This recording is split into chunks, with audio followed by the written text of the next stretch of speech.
Dis die skokkende werklikheid vir baie van Manenberg se inwoners. 'n Gebied in die greep van 'n bendeoorlog. When I hear gunfire, I just see red. And all that I can think of is who's being shot now. Is it somebody innocent? Is it somebody I know? Is it a stranger?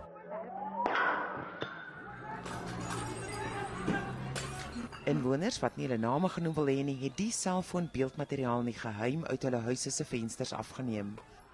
Hulle wil die buitewêreld wys presies hoe sleg die situasie is. Eunice het Manenberg besoek op 'n relatief rustige dag, maar die spanning is altyd 'n werklikheid en deurgangs tasbaar. Ons is op pad om 12 meisies te ontmoet, wat nou die kans van 'n leeftyd het om hier uit te kom, al is dit vir 'n kort tydjie. Maar slegs 8 van hulle daag op, omdat 'n skietery pas uitgebreek het. Die ander 4 kruip in hulle huise weg en is vreesbevange om in die spervuur te beland. Die 15-jarige Aman is een van die Rock Girls.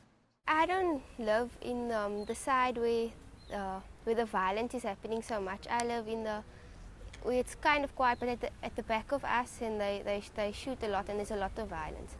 When we see children running, and the small crash children, they just drop and they roll on the ground because they know what's going to happen eventually, and they just roll and they wait there, and when everything's over, they try to roll to a safe spot before they get up.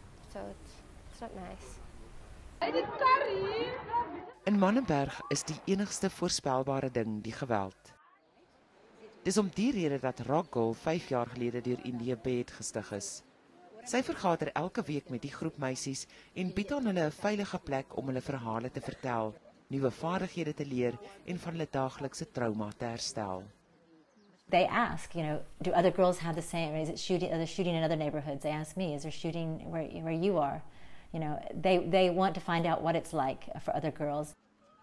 Dit gaan hulle binnekort uitvind wanneer hulle die ooskus van Suid-Afrika tot in Port Elizabeth aandurf.